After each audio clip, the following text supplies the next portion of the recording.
राधे राधे। तो प्रिय विद्यार्थियों, अपना जो चैप्टर सरफेस केमिस्ट्री चल रहा था, उस सरफेस केमिस्ट्री में आपने एडजॉर्प्शन पढ़ लिया था। उस एडजॉर्प्शन में आपने ये पढ़ा था कि ये जो आपके पास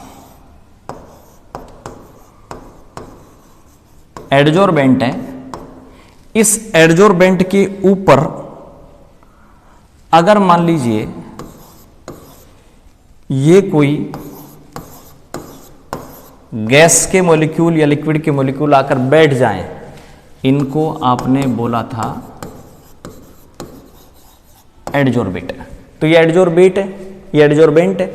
एडजॉर्बेट आकर के अगर एडजॉर्बेंट के ऊपर बैठ जाए तो इसे आपने एडजॉर्प्शन कहा था। ठीक है। अब अगर मान लीजिए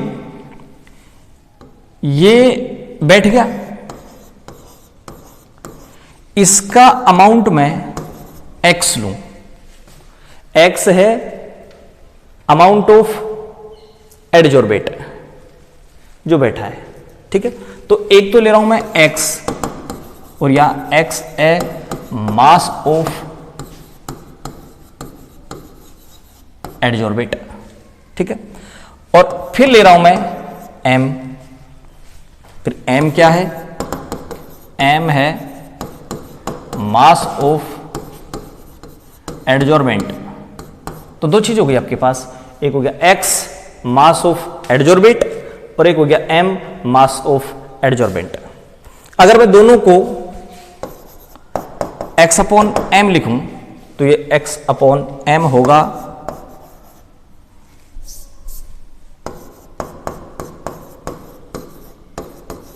एक्सटेंट ऑफ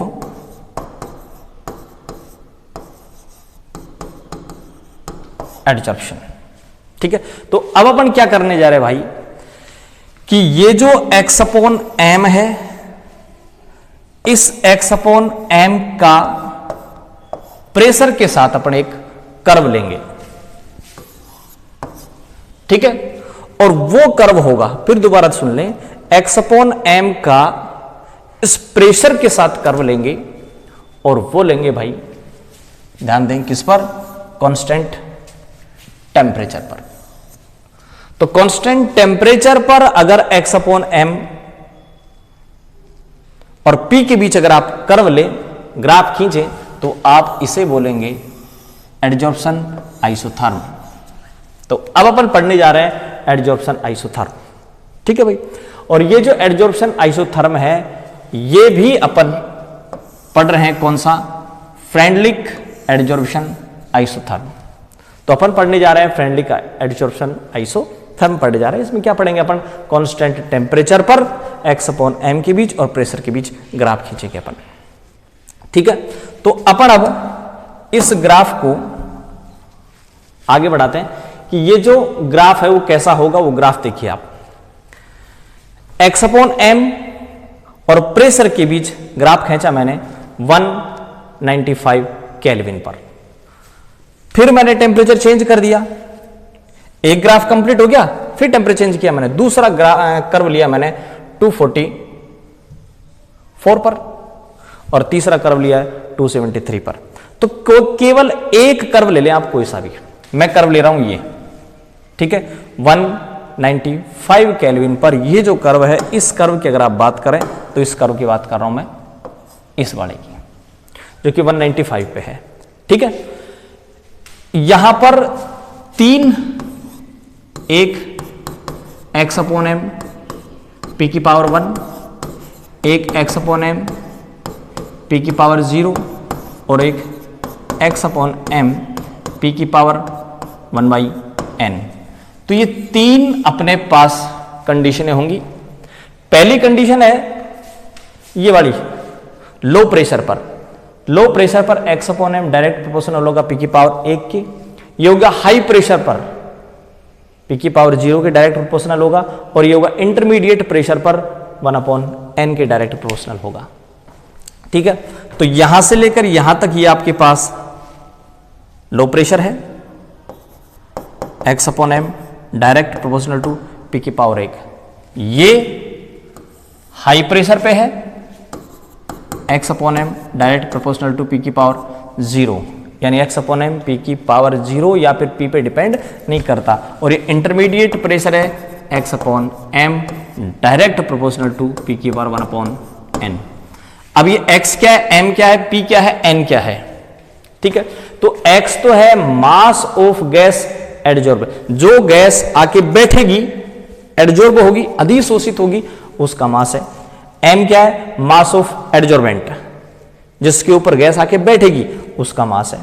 p यहां प्रेशर है और k और n दोनों कांस्टेंट है, ठीक है। अब अपन क्या करते हैं, ये जो x इसमें एक चीज और ध्यान देना है, जैसे जैसे मैं टेम्परेचर बढ़ा रहा हूं 195 है, 244 है, 273 है, तो ये जो x अपॉन m है ये x अपॉन m घटता जा रहा है, ध्यान रखना। इसका मतलब ये हुआ कि टेम्परेचर अगर आप इंक्रीज करते हैं तो x अपॉन m डिक्रीज होगा। देखो ये कर्व था, ये कर्व हो गया, फिर ये कर्व हो गया, तो x अपॉन m की जो वैल्यू है वो घटती जा रही है। तो ये तो टेम्परेचर की बात थी, अपन बात इसकी नहीं कर रहे, अपन तो टेम्परेचर कांस्टेंट कर रहे हैं। 195 पर ग्राफ खींच रहे हैं और 195 पर कर्व ये आएगा, ठीक है। अब अगर अपन आगे चलें, ये जो इक्वेशन थी x अपॉन एम इक्वल के पी की पावर 1 अपॉन n, और ध्यान रखना n एक से ज्यादा होना चाहिए। अब अपन क्या करते हैं, इसका ये जो x अपॉन एम और ये इसका लोग ले लेते हैं, ठीक है। और लोग लेने के बाद जो आपके पास इक्वेशन होगी वो इक्वेशन ये आएगी,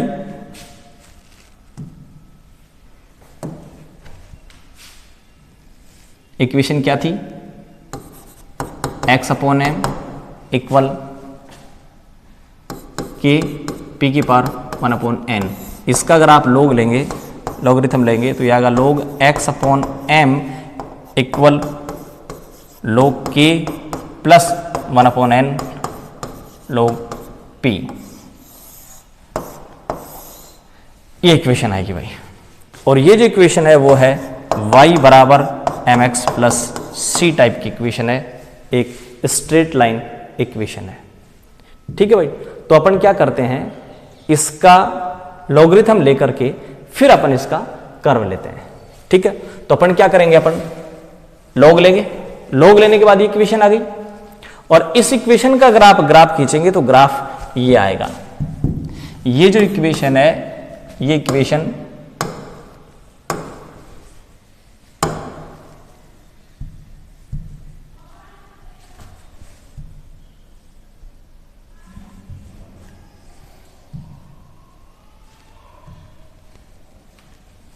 ठीक है, ये जो इक्वेशन है log x अपॉन m, ये इक्वेशन आपके पास होगी भाई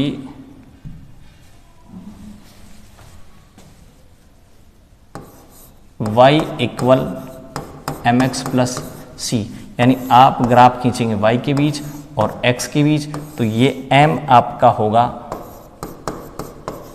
स्लोप और ये c आपका होगा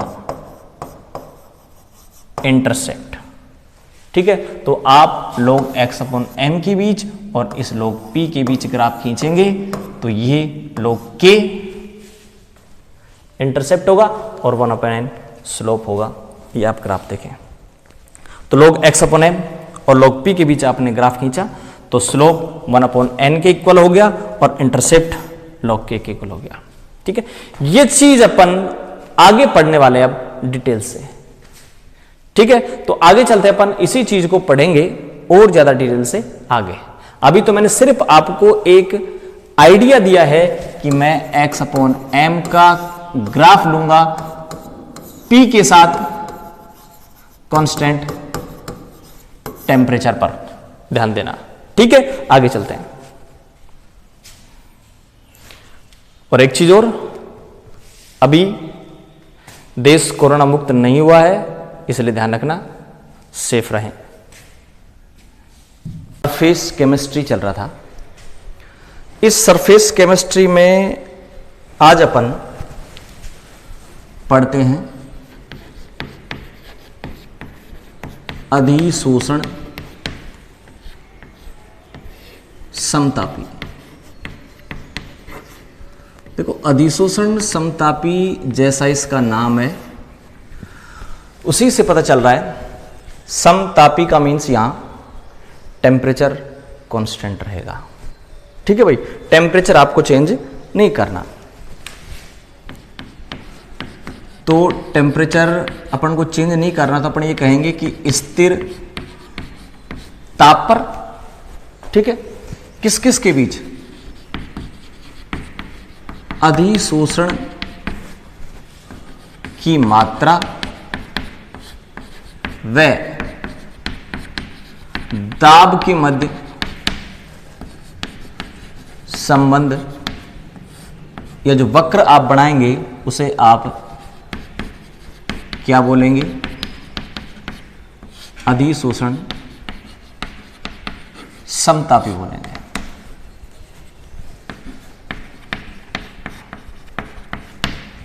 ठीक है, अब अपन यही पढ़ते हैं।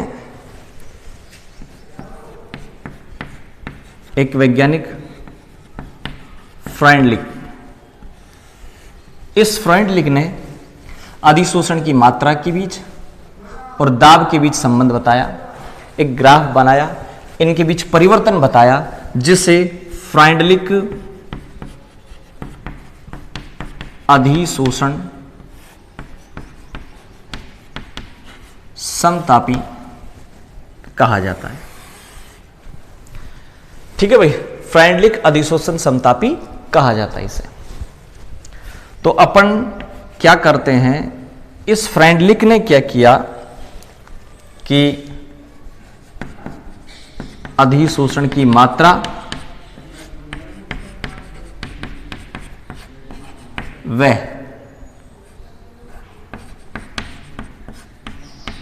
दाब के मध्य वक्र बनाया इसमें।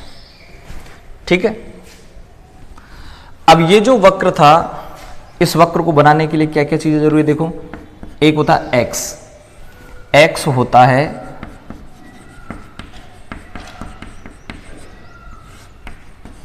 अधिशोष्य की मात्रा, एम होता है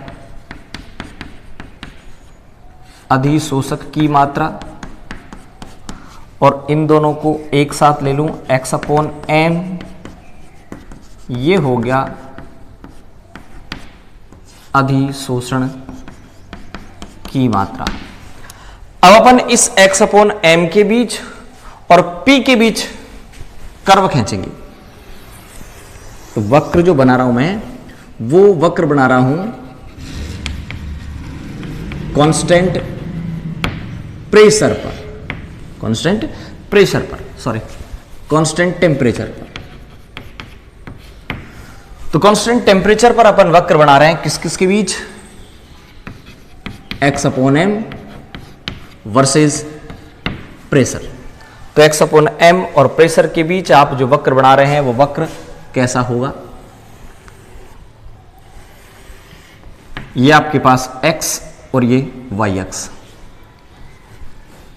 इस x अक्ष पर आप p ले लें और इस y अक्ष पर आप ले लें x अपॉन एम। तो आप ग्राफ खींच रहे हैं किसके बीच, p के बीच और x अपॉन एम के बीच।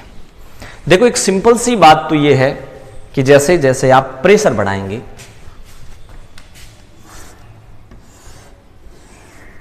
ये मान लीजिए यहां चारकोल है,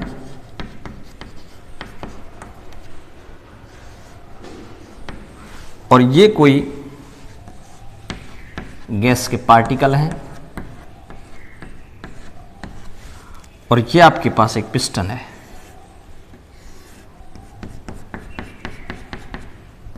आप यहां प्रेशर बढ़ा रहे हैं, ठीक है। तो प्रेशर जैसे जैसे आप बढ़ाएंगे, प्रेशर जैसे जैसे आप बढ़ाएंगे, ये गैस इसके ऊपर बैठती जाएगी। यानी प्रेशर बढ़ाने पर अधिशोषण की मात्रा x अपॉन एम इंक्रीज होगा, प्रेशर आप बढ़ाओ x अपॉन एम इंक्रीज होगा। लेकिन कब तक इंक्रीज होगा भाई, ये गैस सारी की सारी जब यहां इसके ऊपर बैठ जाएगी, कंप्लीटली पूरा सरफेस एरिया कवर हो जाएगा, तो उसके बाद तो अधिशोषण होगा ही नहीं, ठीक है, उसके बाद अधिशोषण बिल्कुल रुक जाएगा। तो जो आपका ग्राफ है वो ग्राफ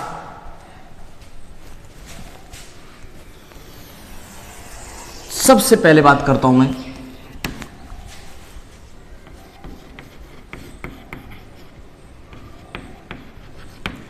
लो प्रेशर पर, निम्न दाब पर।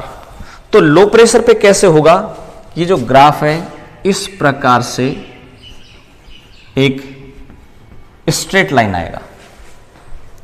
तो लो प्रेशर पर जो ग्राफ है वो P की पावर 1 के डायरेक्ट प्रोपोर्शनल होगा, ठीक है। यानी ये जो x अपॉन m है वो P पर डिपेंड करेगा। अब ये जो सिंबल है, इस सिंबल को अगर मैं हटाऊंगा तो मेरे को यहां कोई ना कोई कांस्टेंट लगाना पड़ेगा। ये आपके पास हो गई इक्वेशन लो प्रेशर पर। तो लो प्रेशर पर हो गया x upon m direct proportional to P, यानी x अपॉन m या अधिशोषण की मात्रा प्रेशर पर डिपेंड करेगी। ग्राफ आ गया ये। तो यहां पर मैं कहूंगा कि यहां पर x अपॉन m P की पावर 1 के डायरेक्ट प्रोपोर्शनल है। उसके बाद अब मैं क्या करता हूं,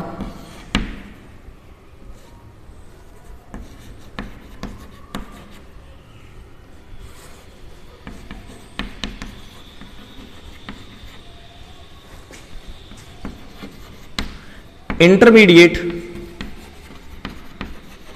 प्रेशर लेता हूं और इंटरमीडिएट को छोड़ करके मैं थर्ड ले लूं, मान लो हाई प्रेशर। तो आपके पास 3 प्रेशर है, लो प्रेशर, हाई प्रेशर और एक इंटरमीडिएट बीच का मध्यम, ठीक है। तो लो प्रेशर पर P की पावर 1, हाई प्रेशर की बात करूं तो x अपॉन m P की पावर 0 के डायरेक्ट प्रोपोर्शनल होगा। ये जो डायरेक्ट प्रोपोर्शनल का जो सिंबल है इसको मैं अगर हटाऊं तो x upon m equal k P की पावर 0। और आपको पता है कि यदि P की पावर 0 है तो उसका मीन्स 1, किसी की पावर 0 उसका मीन्स 1। तो क्या हो जाएगा x upon m equal k, यानी x अपॉन m की जो वैल्यू है वो कांस्टेंट रहेगी। यानी ये जो एक्सटेंट ऑफ एब्जॉर्प्शन है ये, या फिर अधिशोषण की मात्रा है, एक्सटेंट ऑफ एब्जॉर्प्शन है, ये इंडिपेंडेंट रहेगा प्रेशर से। प्रेशर का डिपेंड, मतलब यहां मैं आपको बता रहा था कि जैसे जैसे आप प्रेशर बढ़ाएंगे तो प्रेशर बढ़ाओगे तो पूरा सरफेस एरिया कवर हो जाएगा। उसके बाद आप प्रेशर बताओ, बैठने की जगह ही नहीं है। ये जो कमरा है, इस कमरे में सपोज 100 स्टूडेंट बैठते हैं, ठीक है। आपने प्रेशर कर करके 100 बिठा लिए। अब उसके बाद में आप बैठा ही नहीं सकते। कहां बिठाओगे, किसी के सर पे तो बैठा नहीं सकते, जगह है नहीं, ठीक है। तो अब आप कितना ही प्रेशर लगाओ, किसी भी स्टूडेंट को बुलाओ कि आजा भाई बैठ जा पढ़ ले, वो नहीं आएगा, नहीं बैठेगा। क्यों? गेट पे से कह देगा कि जगह तो है नहीं, बैठू कहां। वही बात यहां, आप प्रेशर बढ़ा रहे हैं कि बैठ जा, लेकिन बैठ ही नहीं रहा। क्यों नहीं बैठ रहा? जगह ही नहीं है भाई, ठीक है। तो ये हाई प्रेशर की बात होगी। इंटरमीडिएट जो प्रेशर है उसकी बात करें तो x upon m direct proportional होगा P की पावर 1 अपॉन n की, 1 अपॉन n की, जहां n एक पॉजिटिव इंटीजर है। या फिर मैं कहूं ये जो n है ये n इज ग्रेटर देन 1, एक से ज्यादा होना चाहिए। या फिर मैं कहूं कि यहां जो ये जो 1 अपॉन n की वैल्यू है, ये 1 अपॉन n की वैल्यू 0 से 1 के बीच आएगी। क्योंकि 0 अगर हो गया तो वो हाई प्रेशर की बात हो गई, 1 हो गया तो वो लो प्रेशर की बात हो गई। तो इंटरमीडिएट में इन दोनों के बीच की वैल्यू आएगी। तो 1 अपॉन n की जो वैल्यू है वो 0 से और 1 के बीच आएगी। और वो कब पॉसिबल है? जब n की वैल्यू 1 से ज्यादा हो, ठीक है भाई। ये इंटरमीडिएट प्रेशर की बात हो गई। तो अब अपन क्या करें, इस सिंबल को हटाएंगे तो आप कहेंगे कि x अपॉन एम इक्वल के पी 1 अपॉन एन।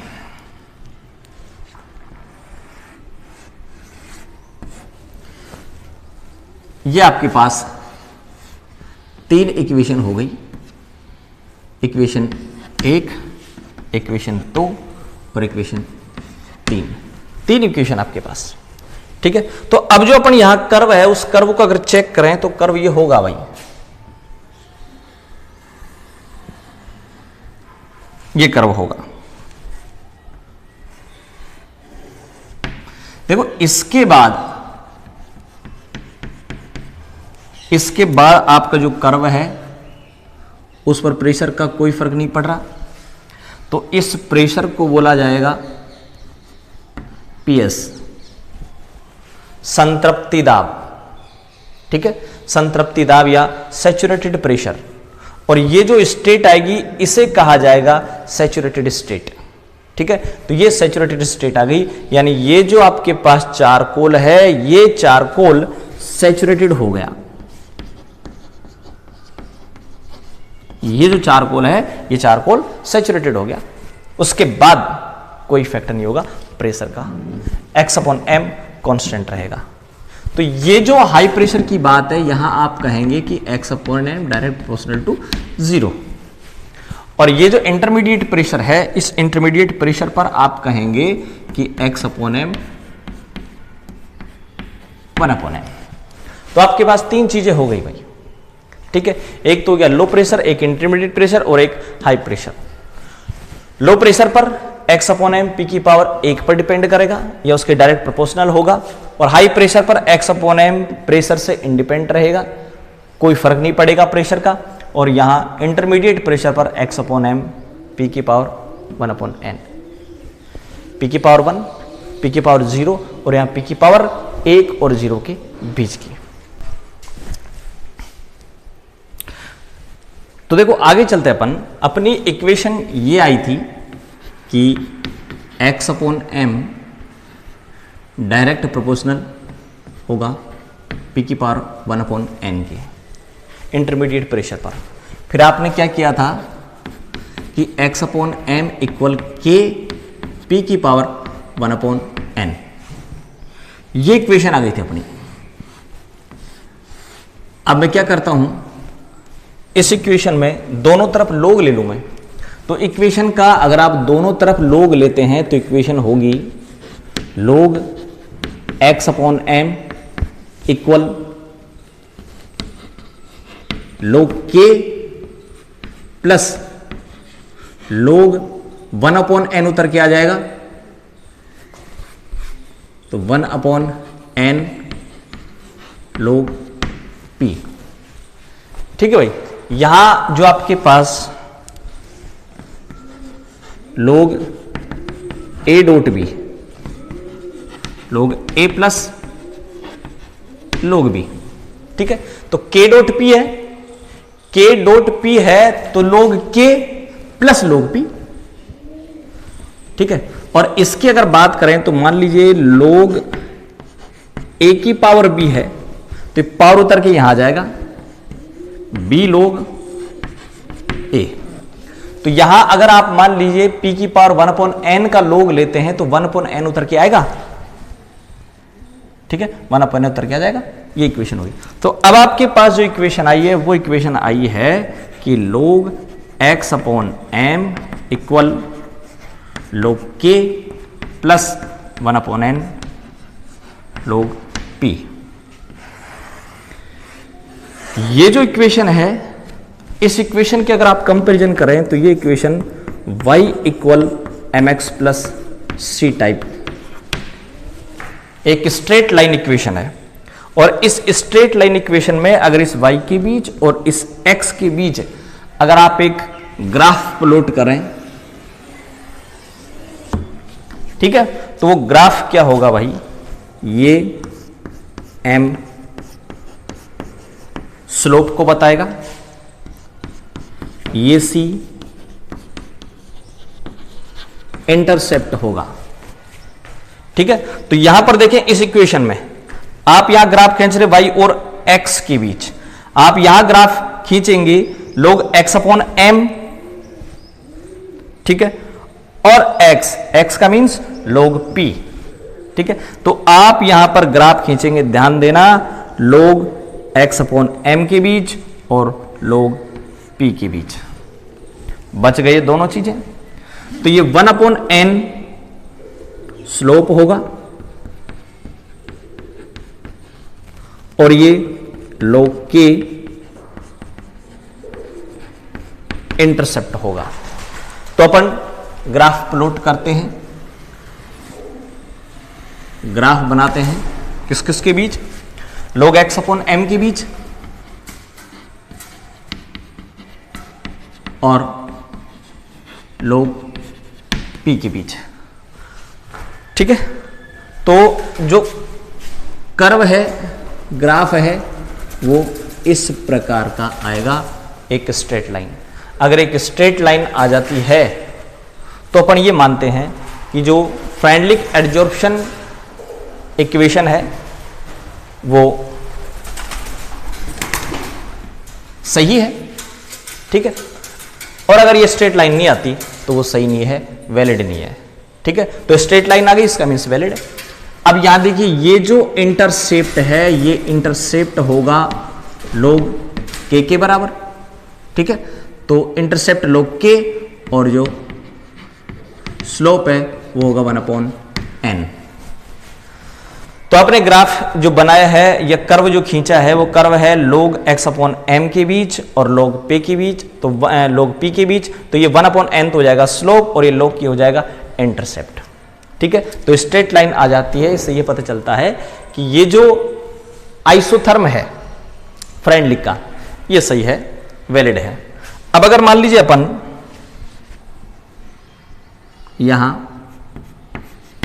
बात करें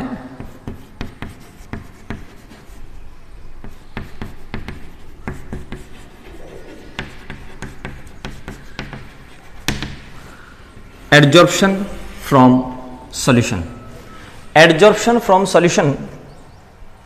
देखिए एक बार वापस देख लें कि फ्रेंडलिक की ने ये इक्वेशन दी थी इंटरमीडिएट प्रेशर पर, अपन ने इसका log ले लिया था, log लेने पर ये इक्वेशन आई थी, और अपन इसका log इसलिए ले रहे हैं ताकि जो फ्रेंडलिक एडजॉर्प्शन है उसकी वैलिडिटी चेक करें। तो वैलिडिटी चेक करने के लिए अपने इसका log ले लिया, log लेने के बाद ग्राफ खींचा, ग्राफ जो आपने खींचा उसमें स्ट्रेट लाइन आई है जिससे उसकी वैलिडिटी पता चलती है। अब अपन क्या कर रहे हैं, adsorption from solution. Adsorption from solution का मीन्स क्या है कि देखो, अगर मान लीजिए ये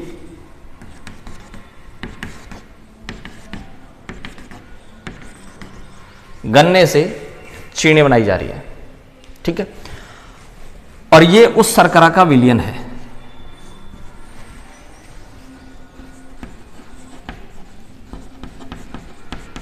ये उस शुगर का सॉल्यूशन है, ठीक है। और इसके अंदर इस प्रकार से ये कोई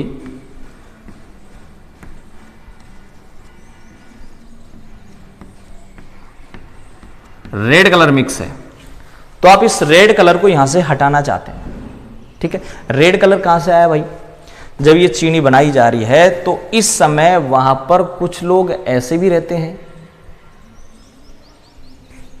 मामा खाने वाले, ठीक है। बहुत सारी जो गुटखा फुटका आती है, मामा है, मिराज है, जयंती है, ये सुपारियां हैं, ये खाने वाले। तो ये खाने वाले वाला हो सकता है थूक दिया हो इसमें, या किसी और रीजन से ये रेड कलर इसमें आ गया। ध्यान रखना, मैं ये जो बोल रहा हूं कि भाई ये मामा खाने वाले ये यहां थूक देंगे, ये जो मामा खाने वाले, गुटखा खाने वाले कहीं भी थूक सकते हैं। ध्यान रखना, कहीं भी कोई सी भी जगह हो वहां थूक सकते हैं, बिल्कुल सुंदर जगह को बेकार कर सकते हैं। तो ये जो शुगर का सॉल्यूशन है, चीनी का जो सॉल्यूशन है, इसमें क्यों नहीं थूक सकते भाई, थूक दिया, सपोज रेड कलर हो गया। आप इस रेड कलर को हटाना चाहते हैं तो आपके पास एक तरीका है कि आप इसमें चारकोल डाल दें।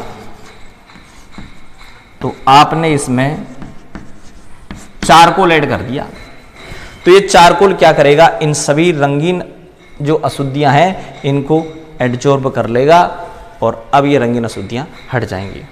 ठीक है, तो ये जो सॉलिड है, इस सॉलिड को आप क्या बोलेंगे, एडजॉर्बेंट। तो ये जो एडजॉर्बेंट सॉलिड है, इसने क्या किया, कलरफुल जो अशुद्धियां थी, इंप्योरिटीज थी, इन कलरफुल इंप्योरिटीज को अपने ऊपर एडजॉर्ब कर लिया भाई, अधिशोषित कर लिया, बैठ गई। तो ये कलरफुल अशुद्धियां इसके ऊपर बैठ गई। तो सॉल्यूशन में जो भी कलरफुल इंप्योरिटीज हैं उनको अगर आपको हटाना है तो आप उसमें चारकोल डाल दें। ठीक है, तो ये होगा एडजॉर्प्शन फ्रॉम सॉल्यूशन। इसी प्रकार मैं एक एग्जांपल और देता हूं। अगर मान लीजिए आपके पास ये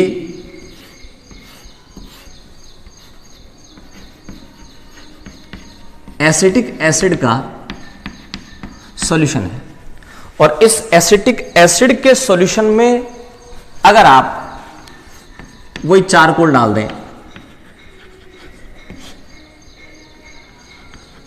चारकोल डाल दें, तो ये चारकोल क्या करेगा, एसिटिक एसिड को एब्जॉर्ब कर लेगा और एसिटिक एसिड को एब्जॉर्ब करने के बाद यहां पर एसिडिक एसिड की कंसंट्रेशन डिक्रीज हो जाएगी,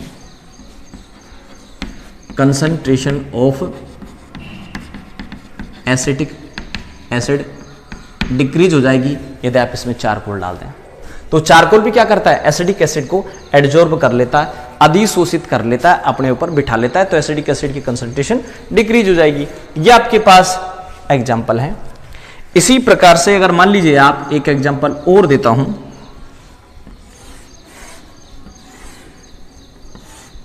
ये एक सॉल्यूशन है और इस सॉल्यूशन में से अगर आपने नीचे बिठा लिया किसको, MgOH के होल ट्वाइस,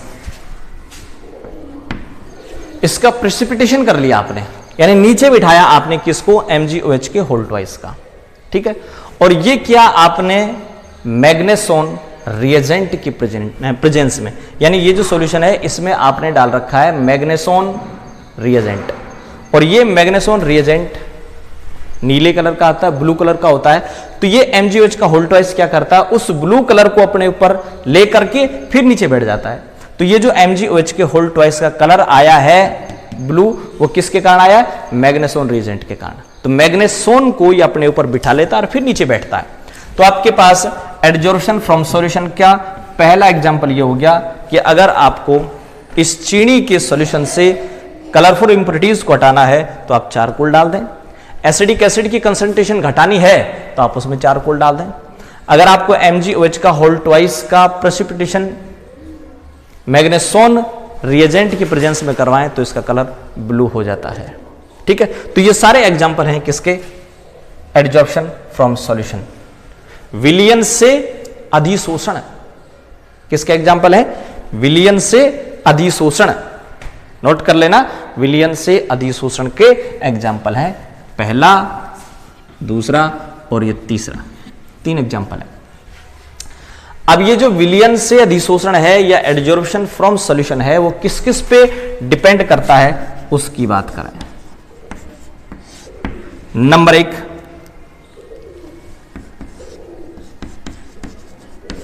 टेम्परेचर पर। यहां पर अगर मान लीजिए ये जो कलरफुल अशुद्धियां हैं ये आके बैठ गई, आपने इसको गर्म किया तो गर्म करने पर ये वापस उड़ जाएंगी। यानी अगर आप टेम्परेचर इंक्रीज कर देंगे तो एडजॉर्प्शन डिक्रीज होगा। ठीक है, फर्स्ट हो गया।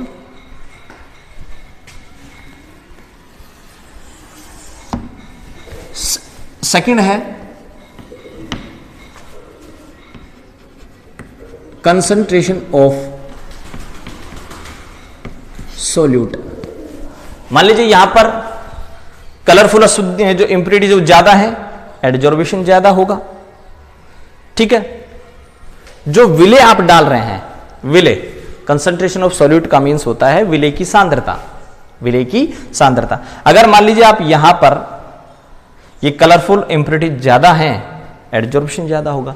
एसिडिक एसिड की कंसंट्रेशन ज्यादा है, ये सोल्यूट ही है, तो एसिडिक एसिड की कंसंट्रेशन ज्यादा है, एडजॉर्प्शन ज्यादा होगा, सीधी सी बात है।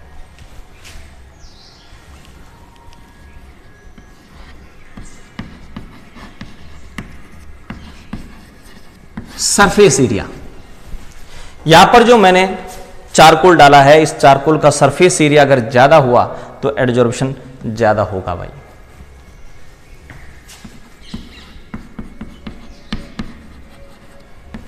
नेचर ऑफ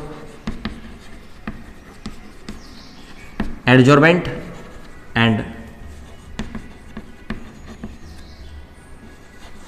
एडजॉर्बेट, अधिशोषक और अधिशोष्य की नेचर या उसकी प्रकृति, इस पे भी डिपेंड करता है एडजॉर्प्शन फ्रॉम सॉल्यूशन। ठीक है, तो विलयन प्रावस्था से जो अधिशोषण है वो किस किस पे डिपेंड कर रहा है भाई? टेम्परेचर पर, विलय की सांद्रता पर, पृष्ठीय क्षेत्रफल सरफेस एरिया पर, और नेचर ऑफ एडजॉर्बेंट और एडजॉर्बेट। एडजॉर्बेट होता है अधिशोष्य, अधिशोषक।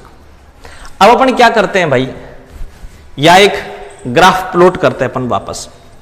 इक्वेशन ये थी कि log x upon m equal log k plus 1 upon n log p, ये थी फ्राइडलिक एडजॉर्प्शन कर्व इक्वेशन, या सिंपली अपन इसको ये भी बोल देंगे कि फ्राइडलिक समतापी समीकरण है ये।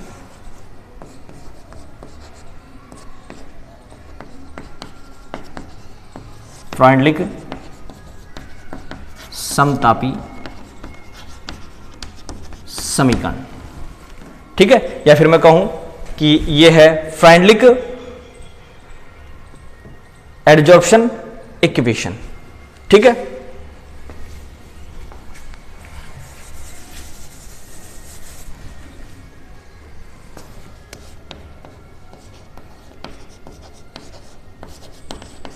फ्राइडलिक एडजॉर्प्शन इक्वेशन। यहां पर ध्यान देना, पर प्रेशर ले रहे थे, और यहां पर एडजॉर्प्शन फ्रॉम सॉल्यूशन में जो सॉल्यूशन है उसकी कंसंट्रेशन लेंगे, तो यहां P की जगह C हो जाएगा। तो इक्वेशन क्या हो जाएगी? log x upon m equal 1 upon n log C plus log k,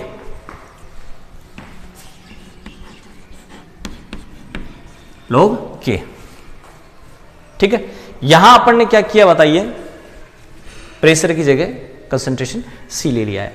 अब वो इक्वेशन हो गई आपके पास, y equal mx plus C।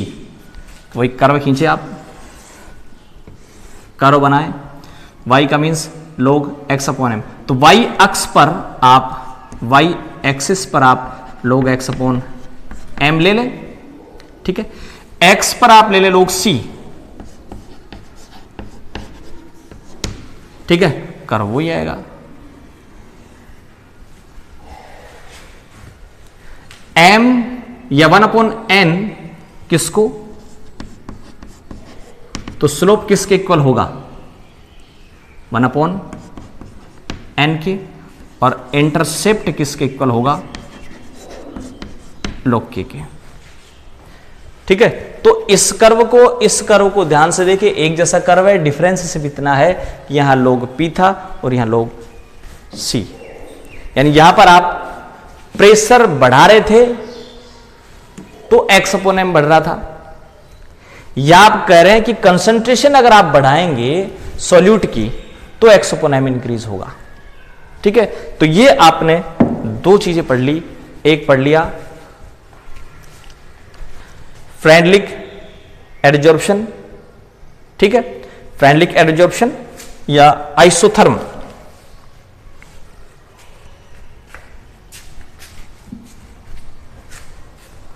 Adsorption की बजाय मैं लिखूं क्या? आइसोथर्मिक इक्वेशन।